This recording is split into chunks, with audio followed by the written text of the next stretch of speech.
Hola, Xoan.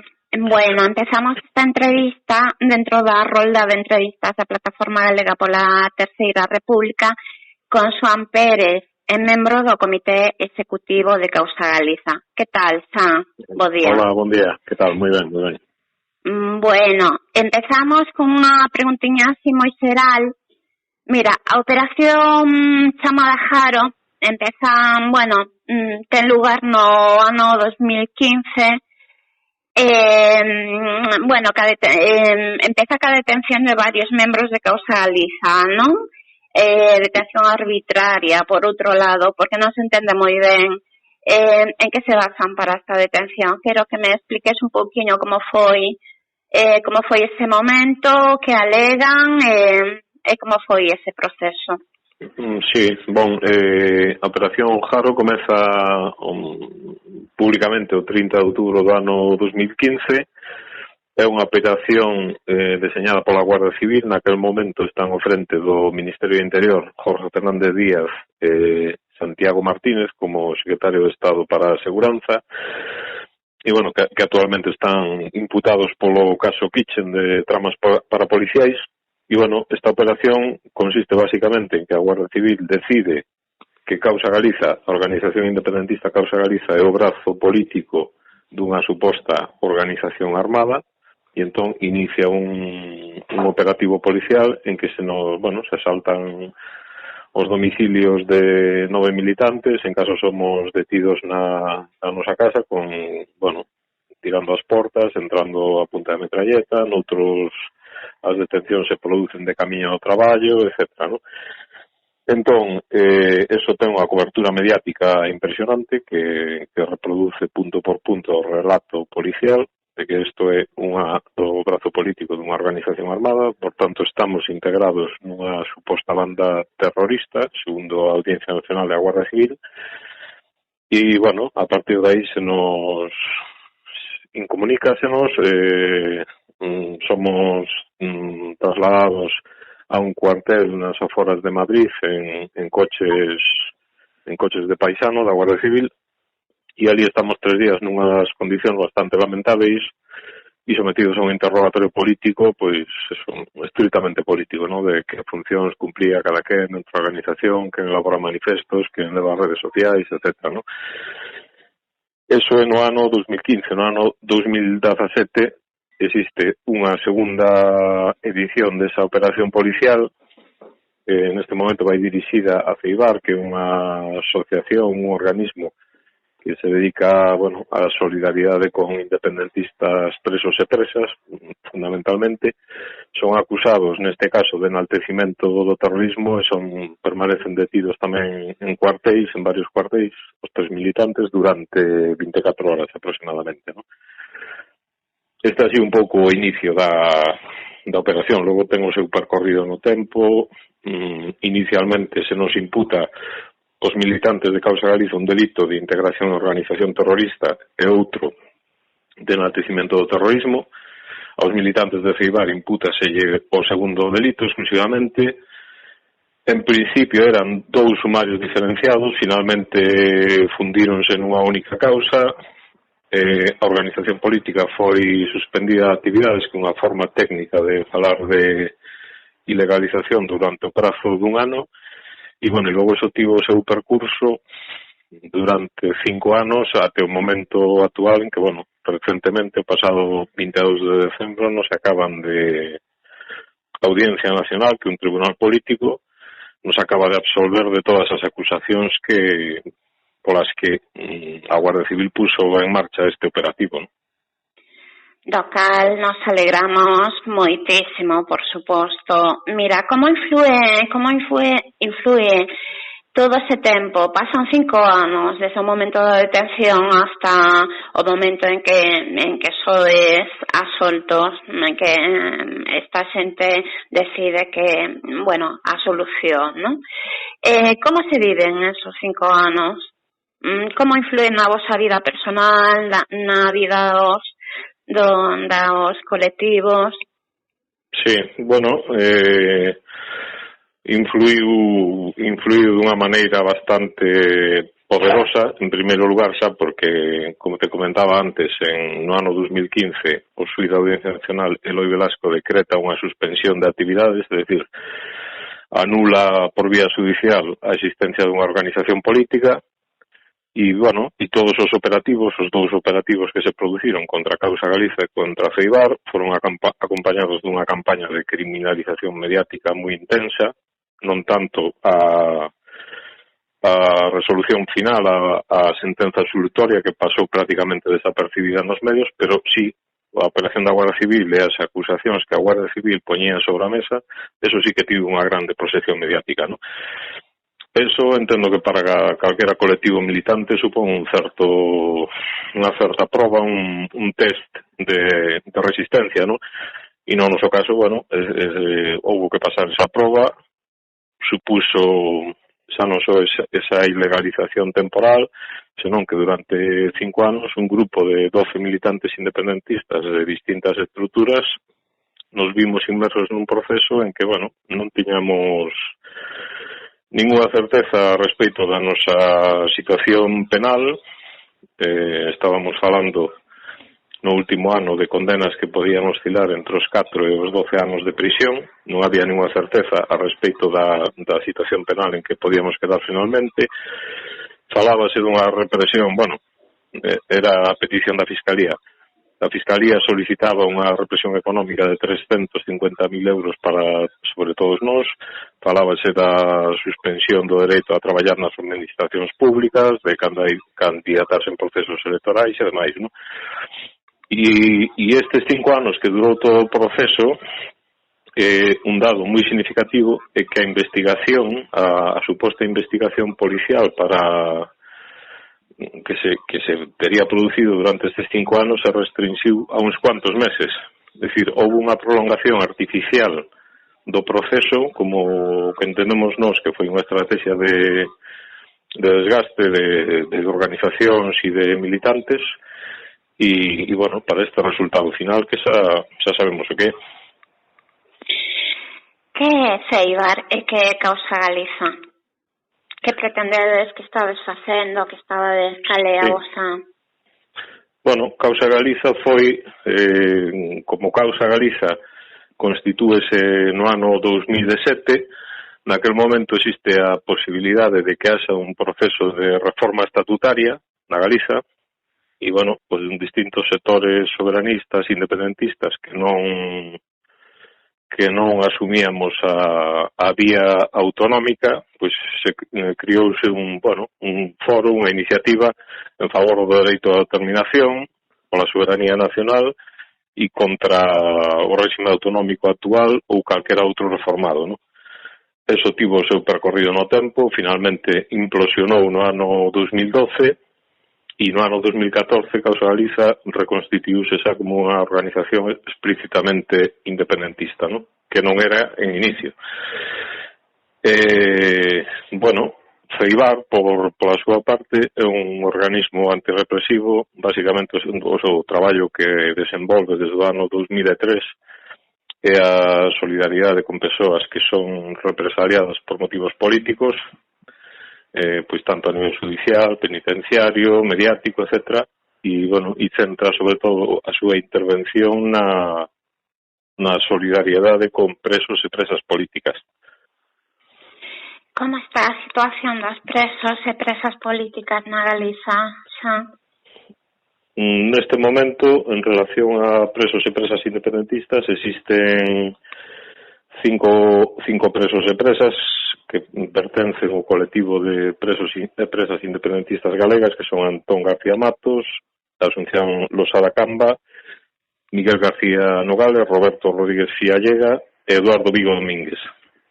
Durante anos estiveron dispersados en distintos cárceres do Estado español. Desde o ano pasado foron destinados ao cárcere de Teixeiro e o cárcere da Lama.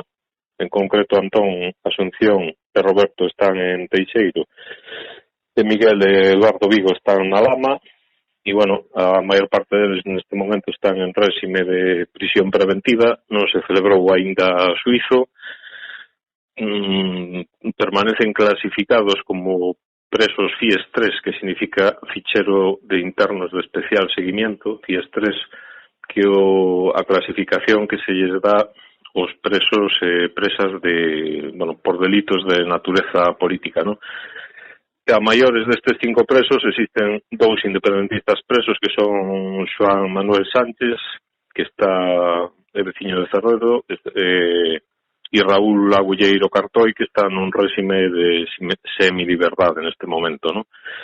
A situación, pois é a común a todos os presos e presas políticas, non? Hai unha restricción moi forte das comunicacións co exterior, tanto comunicacións por correo como visitas, como vis-a-vis, e toda esa situación de restricción de dereitos e de vigilancia continuada estáse agravando agora neste contexto da pandemia da COVID-19, non?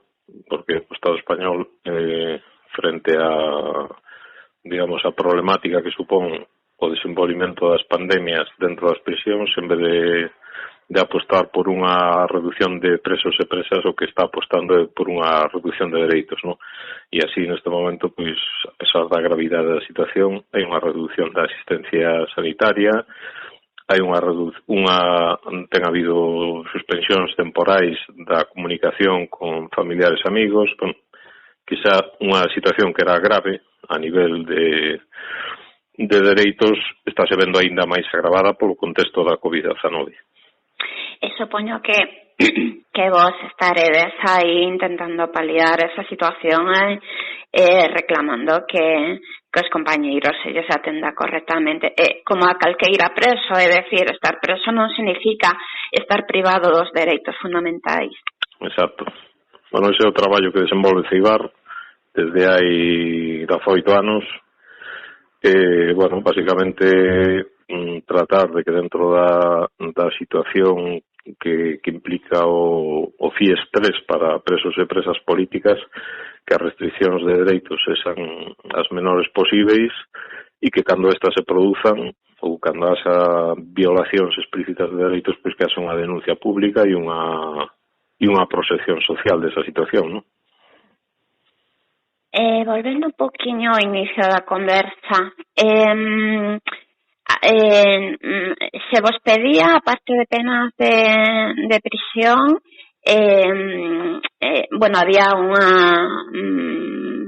penalización tamén económica importante, non? Aparte de que o peligro de que tanto Ceibar como Causa Galiza foran ilegalizados, co que eso representa, non? Teño entendido. O proceso foi unha especie de montaña rusa de peticións da Fiscalía, porque inicialmente, cando se produce a nosa detención as 9 de Causa Galiza, despois de sermos postas a disposición judicial, o xuíz Eloi Velasco, a maiores da suspensión de actividades durante un ano, imputa pertenza á banda armada, enaltecimento do terrorismo, non? Aí, nese momento, 2015, os 9 de Causa Galiza estábamos perante un horizonte de 6 a 15 anos de prisión, non? O colectivo. Eso vai mudando no tempo, en concreto, alrededor do ano 2018, creo que foi, a instrucción do sumario decide que se retira a imputación de pertenza á banda armada. Entón, nese momento, estábamos perante un posible suízo por enaltecimento do terrorismo, con penas que poderían ir de 3 a 6 anos, e no ano 2000, tamén no mesmo ano, creo que foi, 2018, entra un novo xuíz, que é García Castellón, un xuíz da Audiencia Nacional, e inclúe na causa unha nova imputación, que é a integración en banda criminosa para o enaltecimento do terrorismo, que é como se chama técnicamente, non? Entón, aí, da situación en que estábamos de 3 a 6 anos posibles de prisión, pasamos, segundo os casos, de 4 a 12, non?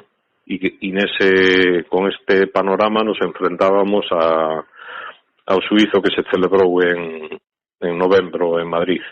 A maiores, como se presupuña que as bandas criminosas das que nós faríamos parte eran Causa Galiza, era Ceibar, unha sentenza condenatoria suporía automáticamente a disolución por parte da Audiencia Nacional desas dúas estruturas, co cal estaríamos diante dun feito tan grave como que desde 1936 non houbo na Galiza un proceso de ilegalización de organizacións políticas legais, ¿no? Estaríamos diante de algo bastante inaudito, ¿no? E feito por polo que sabemos que é a Audiencia Nacional, un tribunal político de excepción que é sucesor ao día seguinte da disolución do Tribunal de Orden Público do franquismo, ¿no? E é un tribunal preconstitucional, ademais. Creouse antes do debate parlamentario sobre a Constitución española, ¿no? E ese un pouco o escenario no que nos movíamos, ¿no? Condenas de 4 a 12 anos, ilegalización de Causa Galiza Ceibar, unha represión económica salvaxe que nos condicionaría económica e laboralmente de por vida, alcanzaba quase os 350.000 euros, e por último, pois eso, a supresión de todo tipo de dereitos laborais, por exemplo, prohibición de opositar, prohibición de traballar en administracións públicas, prohibición de candidatarse en procesos electorais e demais, ¿no? Era a marxe da represión puramente política, era tamén a petición da Fiscalía, que finalmente quedou absolutamente desmontada, era unha inhabilitación para a vida civil, prácticamente, ¿no? Isto é o Estado democrático que moitos defenden, non? Persecución aos independentistas, persecución a calqueira que se salga do seu marco, e bueno, así estamos, así vamos a seguir loitando. Vamos a ir a unha preguntiña máis de política, digamos, galega. Que pensas ti do ascenso do Bloque na Galiza? En que beneficia este ascenso? A ver, como fago a pregunta, si o Bloque gobernara en Galiza, en que cambiaría a situación real dos traballadores galegos, traballadoras? Ben, nos pensamos E as distintas loitas, por outro lado. Sí, nos pensamos, en primeiro lugar, ¿no?, que o ascenso electoral e a maior incidencia social que pode ter o nacionalismo galego, o nacionalismo hexemónico que coñecemos, o que se articula por volta do Bloque Nacionalista Galego, entendemos que ese ascenso é unha realidade positiva en canto indica de alguma maneira que existe un aumento da conciencia nacional do noso país, ¿no? Non é o noso proxecto político, pero entendemos que sí, ese ascenso electoral e social é unha expresión do fortalecimento da conciencia nacional galega, ¿no?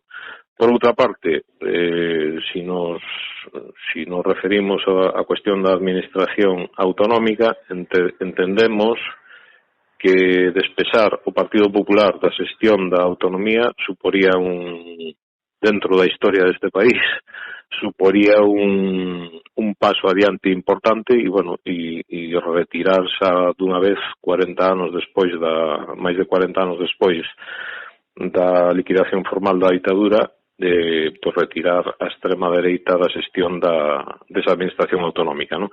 Nese sentido, parecenos positivo, aínda recoñecendo que o modelo autonómico e a posibilidade de facer políticas favoráveis á maioría social a partir desa administración ten unhas limitacións importantes, ¿no? Porque realmente non existe un poder de decisión política real desde a Xunta de Galiza, ¿no? Pero con todo, vemos con bons ollos a posibilidade de que esa serida, esa administración por parte do nacionalismo galego, con políticas que non temos a menor dúbida de que serán máis avanzadas no social e no nacional do que as que poden facer o Partido Popular ou o Partido Socialista Obrero Español, ¿no? E xa digo, eso a partir dunha crítica de fondo xa o propio modelo autonómico, que é unha liña que mantemos inmutável desde o ano 2007 que se constituiu Causa Galiza, non?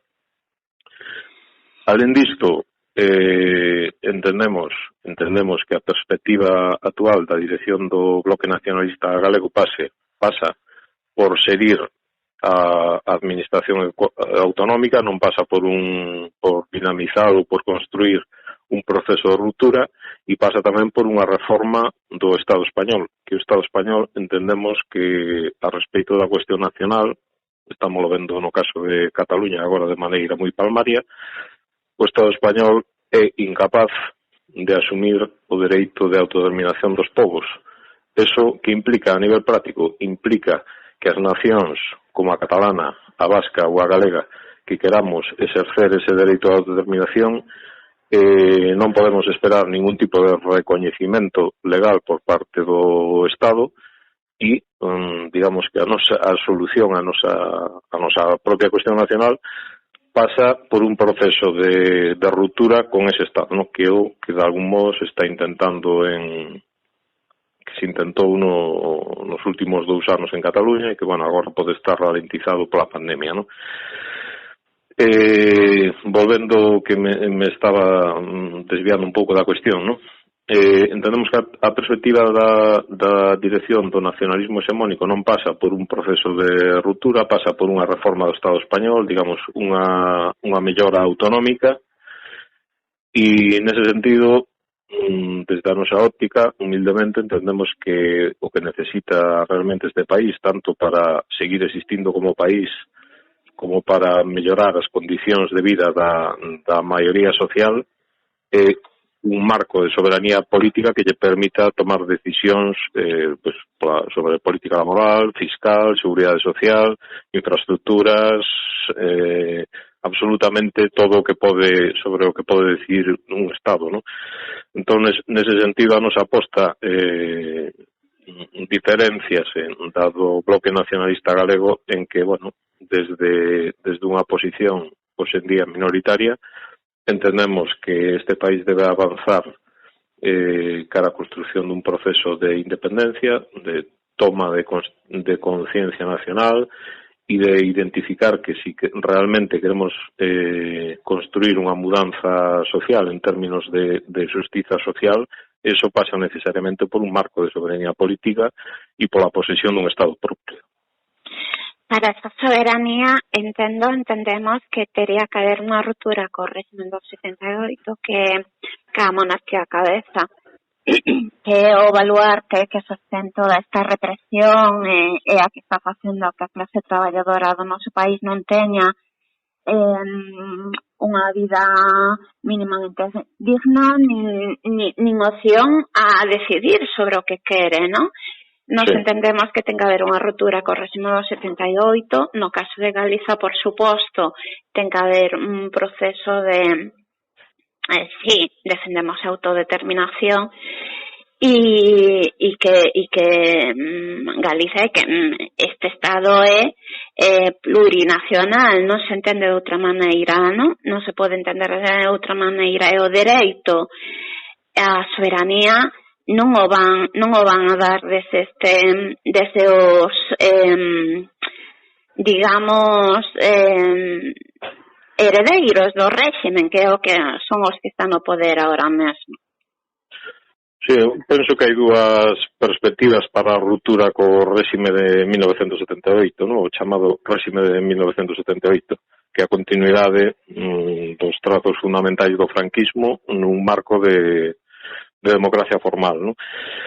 Unha vía pode postular que, bueno, un marco estatal de acumulación de forzas e de luita en que se trata de constituir unha terceira república española, a abolición da monarquía e, bueno, e todo as consecuencias que poda desencadear ese proceso, ¿no? Algúna vez xa o temos debatido así brevemente en privado, tía máis eu, ¿no? Sí. E, por outra parte, bueno, nos entendemos que esa posibilidade é moi remota a da democratización do Estado español, para empezar, porque non existe unha correlación de forzas a nivel do Reino de España que permita intuir que ese proceso sería posible, ¿no? Entendemos que no Estado español a esquerda non recoñece maioritariamente o dereito de autodeterminación dos povos non españois. A esquerda, cando menos a esquerda institucional, no? PSOE, Podemos, iba a apuntar é moi dubitativa a respeito da súa vocación republicana. Entón, e con un fascismo que non é en absoluto marginal, no? Que un fascismo que está incrustado nos principais aparatos do Estado, e digo xustiza, digo aparatos policiais, digo grupos de comunicación, digo poder económico, etcétera, no? Con esa situación, realmente moitas voltas tería que dar a situación no Estado español para imaginar a posibilidade dunha democratización do réxime do 78 e unha evolución republicana, no? Nos, a alternativa que defendemos é que onde sí existe correlación de forzas para desenvolver eses procesos de democratización e de ruptura é nas nacións do Estado español, no? Existe en Cataluña, existe probablemente tamén en Euskal Herria a día de hoxe, e existen condicións para que se poda producir tamén na Galiza, no? Aquí temos o principal sindicato do país, un sindicato nacionalista, existe un corpo social nacionalista, independentista mínimamente organizado, é dicir, existen unhas bases sobre as que se podería construir no futuro un proceso de ruptura co Estado español, no? E entendemos que esa vía, que é a única, e ao noso modesto entender, é a única que garantiría algún día o exercicio do dereito de autodeterminación, é a única vía de ruptura que existe neste momento, no? En canto non se transformen radicalmente a situación e a correlación de forzas que hai no conxunto do Estado, no? É un longo debate, pero bueno, ahora isto tratase de dunha entrevista a Xoán Pérez. Que te iba a decir? Que pensas do papel do Partido Galeguista dentro do Frente Popular? Que pensades dese tema? Non hai unha posición, digamos, oficial ou oficiosa sobre o tema, non? Eu particularmente, e polo que eu podo coñecer sobre a cuestión, entendo que no seu día, e outra vez volvendo á correlación de forzas que existía naquel momento e ao obxectivo que existía naquel momento, que era a aprobación dun estatuto de autonomía para Galiza dentro dunha perspectiva máis ampla cara a soberanía, entendo que o Partido Galeguista pois apostou a partir dun certo pragmatismo pola carta que garantiría a aprobación dese estatuto, no? E de feito, bueno, si a día de hoxe, desde o ano 1980, desde a Constitución española, Galiza é recoñecida como nacionalidade histórica, no? Con un certo estatus político, a marxe da consideración que teñamos dese estatus, foi gracias ao traballo que tiveron os nacionalistas e as nacionalistas naqueles anos, non? E para rematar, Xoán, por que pensas que hai este auxe do fascismo ou de posicións tipo vos, que non son os únicos, e de feito vos, bueno, sale das entrañas do Partido Popular, é dicir, momentos de crisis, o fascismo é cando máis apreta os dentes, non? Que pensas? Por que ese ascenso? Por que a clase traballadora, incluso moita da clase traballadora, acaba votando a este tipo de forzas? Bueno, nos pensamos que, en primeiro lugar, o fascismo nunca foi erradicado do Estado español, no? Despois da ditadura franquista, o que se produciu foi unha lavadela de imaxe, pero o fascismo continuou integrado, xa digo, nos principais aparatos do Estado. Non houve responsabilidades penais pola represión, non houve depuración dos corpos policiais e da xudicatura. O Tribunal de Orden Público cambiou de nome en xaneiro do ano 77 para chamarse Audiencia Nacional, e o poder económico e o poder mediático, se lle pode chamar así, mantivo, digamos, que ficou intacto, ¿no? Entón, por unha parte, temos que o fascismo, desde a ditadura, a ese proceso que se chamou transición a unha presunta democracia, o fascismo seguiu aí intacto, non foi erradicado. Eso ten consecuencias non só como un feito histórico a recordar, senón que ten consecuencias absolutas sobre o presente, non? Logo, a continuidade, a representación do fascismo durante moitos anos foi o Partido Popular. A día de hoxe existe unha oferta moito máis diversa, existe un fascismo do PP, existe un fascismo laranxa, existe un fascismo explícito que está organizado en Vox, e entendemos que, bueno, que é un pouco unha posición clásica a de que nos momentos de crise o poder económico, neste caso a oligarquía española, reforza a opción fascista como unha maneira, digamos, de disciplinar a clase traballadora, ¿no? E entendemos controlada a clase traballadora mediante o medo, está pasando agora co COVID, o sea, é un ambiente de medo, de soidade, ¿no? Ante o que está acontecendo. Sí, bueno, súmase a unha crise económica e a unha crise entendemos que de modelo de Estado, polo que falaba antes da cuestión nacional, e incluso unha crise de legitimidade democrática que se materializa un pouco na fuga do rei emérito, ¿no? A todas esas crises somos agora unha crise sanitaria con toda pues, a perturbación que supón xa non só para as persoas que podan cair enfermas desta doenza, senón a perturbación absoluta da vida social, ¿no? Da imposibilidade de traballar, da imposibilidade de desenvolver unha relación social normal e demais, ¿no? Entendemos que isto é a pandemia é un agravante sobre unha situación que de por sí xa era gravísima, ¿no? E potenciar o individualismo tamén no momento en que ti non te podes acercar, aunque pareza unha tontería o que estou dicindo, alguén xa estás potenciando a túa soidade e o teu individualismo de algún xeito, non? Que non poidas reunirte é algo, vale, que pode ser unha medida, se non vou entrar en se é boa, mala ou necesaria, pero que ao final tamén lle sirve a eles, e o machaque constante co tema tamén lle sirve aos poderes económicos e políticos. Sí, eso creo que é evidente, ¿no? Que a maiores da situación que se daba, pois non quero caer nos relatos conspiranoicos, pero probablemente en algunhas instancias de poder que realmente definen o que vai suceder a curto e a medio prazo, se está analizando esta situación como unha oportunidade de, digamos, de favorecer unha atomización social moito maior, ¿no? E nese sentido, pues bueno, como poder económico, como oligarquía española, está claro que esta situación é beneficiosa porque é desmobilizadora. A ralentización do proceso catalán, por exemplo, probablemente teña que ver en parte coa situación sanitaria creada e coa xestión que se fixo da mesma, e logo, bueno, creo que sabemos todos e todas que a vida organizativa dos movimentos populares e das organizacións populares a día de hoxe vese moi condicionada pola pandemia, ¿no? A mera posibilidade de reunírmonos, de movilizármonos, etc., ¿no? Está condicionada absolutamente por unha crise sanitaria.